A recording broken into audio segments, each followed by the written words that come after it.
Hello and welcome to a brand new series for Explorminate with me, Deleted Kingdoms. And I'm going to be playing some Hearts of Iron 4 again with the new DLC, Waking Tiger, and the new patch. This is a preview version, so some things may change when you get hold of it, when you eventually do. We're going to start a new game. So I've done a bit of a test game just to get used to the new mechanics, etc. Because there are a few new mechanics and new systems at work in the game. But I'm no expert with them. And we're going to learn. This isn't a video highlighting all the new features because I'm going to be discovering some of those new features as we go through. Also have a bit of a cold today, so I might sound a bit groggy. But we're going to start a new game. This is my little test game, and as you can see, we're going to be playing as China, and we're going to be starting in 1936. Best time to start. We're going to select our country here. We're going to, all the way over here, I'm going to be playing Nationalist China. Now, historically, China is at this point in history is kind of quite divided. So you've got, I mean, this is China. Yeah, you've got Shaanxi over here. That's China. Communist China. ZB, Sanma. I mean, if you thought my Italian pronunciations were bad, wait till you see my Chinese ones.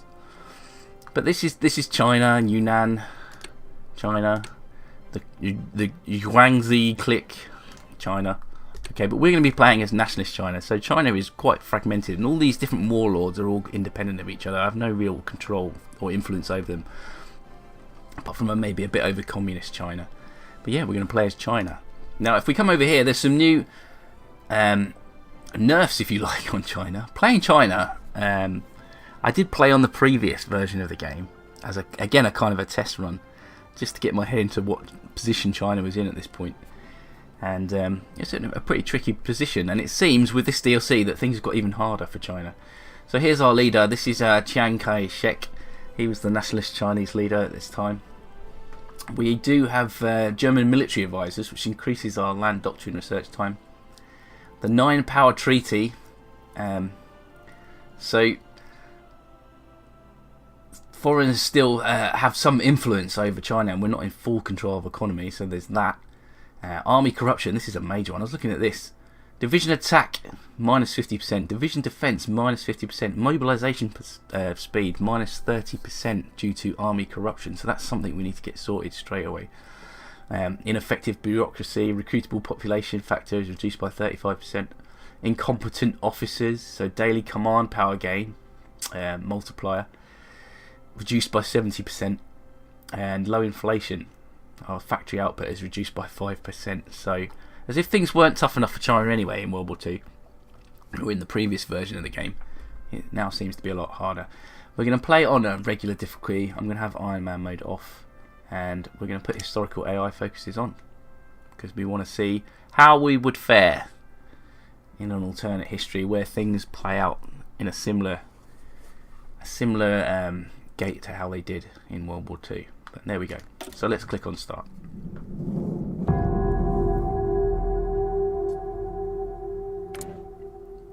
Now I've got a rough idea of what you want to do, of what I'm going to try and do. With Hearts of Iron, you really need a grand strategy plan.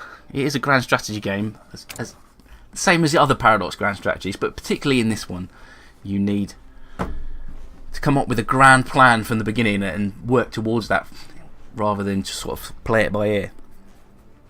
So let's have a quick look at the map here. We'll go through everything before we unpause the game. It's important that we work out exactly where we are. So here's Japan, here's Korea. They've already taken Korea. That's part of their master plan to dominate this area of the world. And of course in 1931 there was the Mukden incident. I'm not even sure if I'm saying that right, but basically that was Japan. They orchestrated staged a little scenario where a railway line was bombed, which gave them the excuse to invade Manchuria, which they've done here, which is Manchukuo, which they then renamed Manchukuo, and they put as a puppet state under the last emperor of China, which is this Asian Jiropiu. Yeah, him. So he was the last empire of China, and he operates as a puppet now under the Japanese. And then in 1933, Japan took this area here, the whole region, okay, which is, and then that sort of acts as a little buffer state and a staging area for them, because obviously they have more designs in China. As part of their plan for world domination, taking China is the first step. Not only does China have a lot of resources, and we'll look at those in a minute, but its main resource, of course, is manpower. And the Japanese wanted all these natural resources, and they wanted the manpower so they could go on to dominate the world.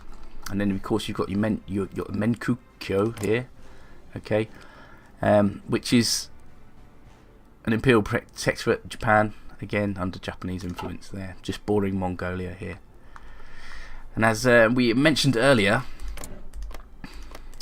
these are all the many fragmented Chinese warlords. Tibet is that under the influence of Japan in this? I'm not sure. That might be a puppet state. I think it was in the original version. I don't think it is now. But yeah, in the last patch. I don't know about now. But yeah, so China is divided into all these different warlord states, and we're not really cooperating. There's a lot of hostility, particularly between us and the communists. Obviously, because we're in nationalist China.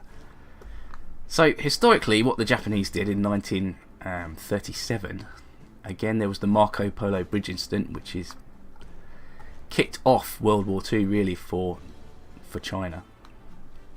And then the Japanese invaded. There were landings here. They took Shanghai. They fought their way inland and attacked Nanjing or Nanking here, and carried out some pretty horrendous atrocities. And that's really, as far as I read into the history of this, I just wanted to know what situation China was in at the start of the war, and that's as far as I read into it. I understand that the Chinese upped all their industry, marched it back into the west, built up the infrastructure and factories in the west, away from the sort of grips of the Japanese, sort of traded land for time, and fought their way back, a bit like the Soviets did against the Germans. Just sort of dropped back, willingly or unwillingly, allowed the Germans to overextend themselves, and then pushed back with all their industry over here in the east. So that's what we're planning to do over here in China. Undoubtedly we're going to get invaded. Undoubtedly we need to hold this line and retreat, build up our industry, get some allies, and then counter-attack. Ideally I'd like to take Manchuria back, but I think we're going to be up against it as it was. Right, so let's get on with it then. We need to choose a national focus. So many new national focuses now. This national focus tree is completely different to the one from before.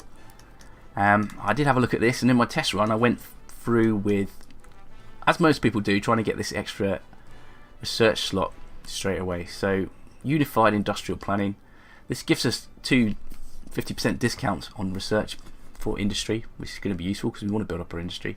And then we're going to come down here, get this extra research slot, and then what I'm probably going to do is tackle corruption in the army by working my way through Military Affairs Commission down to army reform, so we can start tackling that crippling army corruption, which is just reducing our attack and defence by a whopping 50%.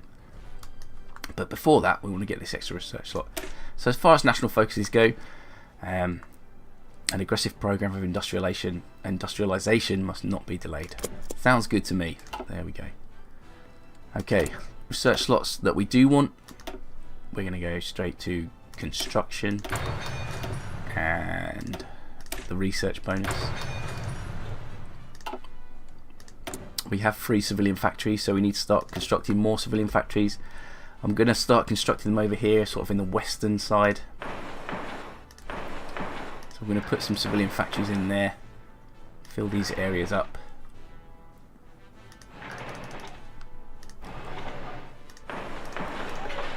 But we're also going to work on improving infrastructure too. Get these up to, I don't know, level 3 at least.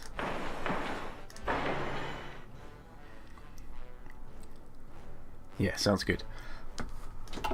Excuse me. With no divisions in basic training, all I'm going to do at this stage is just churn out these infantry divisions. They're not great. They're just bog standard infantry with some poor infantry equipment.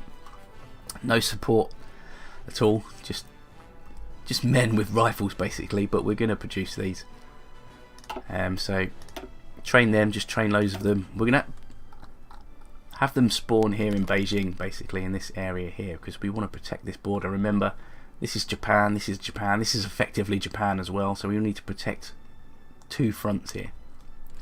And then with whatever divisions we've got left, we're going to protect our eastern coast from Japanese seaborne invasion. So we have 3 military factories. What we're currently producing is these sort of interwar Chinese fighters.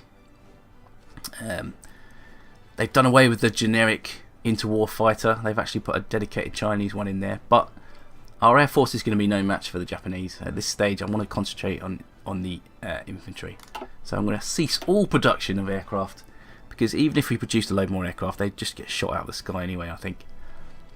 I'm also going to cease production, naval production of this light cruiser. Again, our navy, we do have a small navy, but it's going to get absolutely annihilated by the Japanese Imperial Navy. I'm going to put all production into infantry equipment and all naval production into convoys, so that we can keep in supply of various resources. We have insufficient steel and oil, so we're going to go to I think it would be a mistake to get our steel from the United States, given that Japan have so much influence between us and the United States. I'm thinking maybe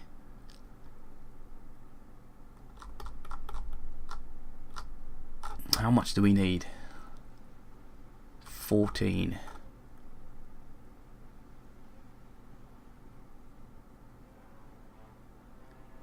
What do you reckon, the United Kingdom or the Soviet Union? As much as it pains me, we're going to have to look to the Soviet Union for support, even though we're not communist. And our arch rivals really are communist China. Oh, I don't know. You need 8 convoys to get to us from the UK. We'll go Soviet Union for now then. We'll go Soviet Union for now. Okay, cool. So we're researching. We've sorted out our trade. We've sorted out our construction. We've looked at our production. We're literally producing convoys and infantry equipment. We're recruiting infantry divisions. We now need to organise our army, our air force and our navy. So here's our navy. This is going to be pretty easy. They're pretty small. I don't think we can get a commander for them at the minute. And we're just going to tell them to patrol the Yellow Sea. What am I doing? Patrol the Yellow Sea and the East China Sea. There we go. Go and do that. Now, I want to create an army to protect the coast here. So let's do that. Let's just grab all these divisions. How many divisions have we got there? 32 divisions. I think that'll be enough. Let's create an army there. Somebody with good defensive traits. So defense, our top defender here is this guy, General Sun Li Zhen. Yep. You, why not? Let's give you a different colour. Let's make you, I don't know, yellow. A shield. Shield sounds good for a defensive army. And we'll call you Coastal Defence. Boom. And we're going to tell you to garrison the coast. So all these areas here. The most important thing, of course, is that we garrison our deep water ports and we don't leave those open to Japanese attack. Not so much there. I'm going to put some armies up there. Yeah, so those areas there. So protect the coastline, protect the ports, protect victory points. Not bothered about airfields, resistance or forts. He reckons he needs 46 divisions to do this. I've given him 32. Okay, let's not garrison the entire coast then. 10 divisions. We'll see how he gets on with 46. There we go. Right, so we'll call this theatre the Chinese coast. Just to keep track of things, I like to do this. Keep everything organised. Now these divisions, when I unpause it, should move into position. So that leaves us with how many divisions?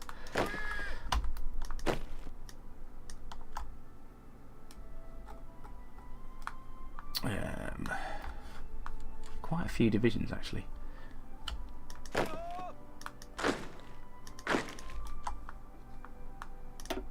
Group that into another army. Somebody else with good defence. Another defensive icon there. We'll make them red.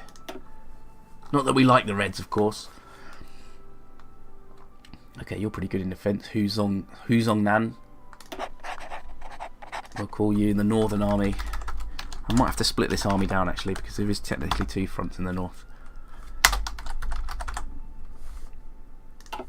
For the time being, we'll just move them up to this border with the Chinese here, with the Japanese. They've got one tank division here, their little tanks. So let's move those up. Let's assign them a front line. Let's just wait till they get into position there. Okay, so he's actually 1 division over his capability. Let's take 1 division out.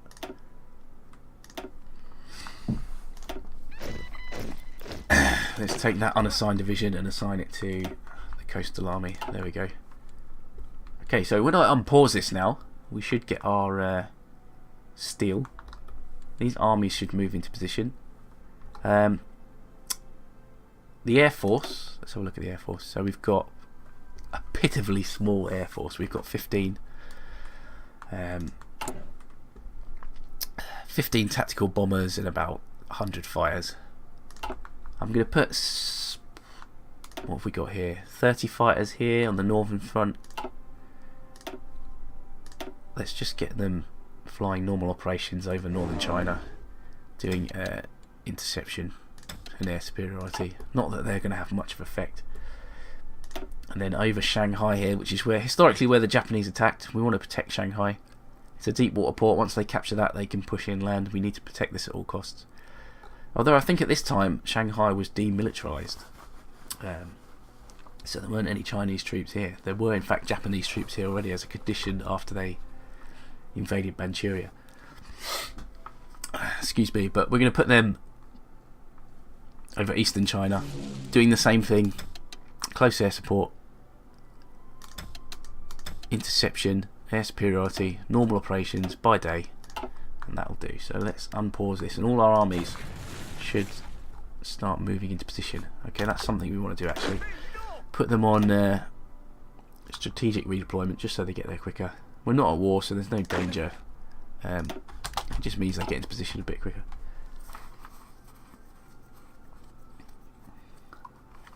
There we go. The game is unpaused. Let's just speed things up, let them get into position. And that's all this first episode's really going to cover. It's just the preparation of production, research, the army, etc, etc. Okay, so here they all go. They're using the railway lines, or what infrastructure we have: roads, railway lines.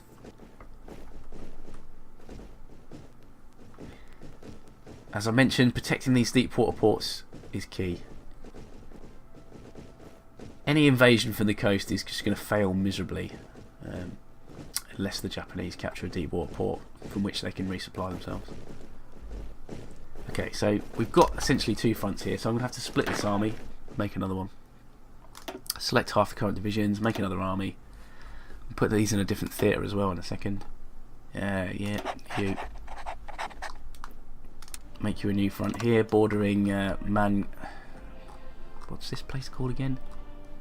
Mengkukyo. That might not be right. Assign divisions there. Cool. Right, let's make another theatre.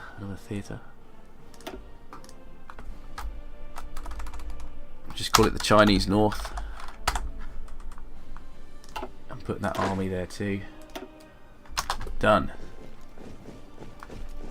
Now what's good, after a strategic redeployment, it then automatically switches off, so you don't forget that it's on there. So there's a couple of Japanese divisions here. We can't declare war on Japan. We just can't do that. We don't have. You'd think we'd have reason to do so, but we don't in the game.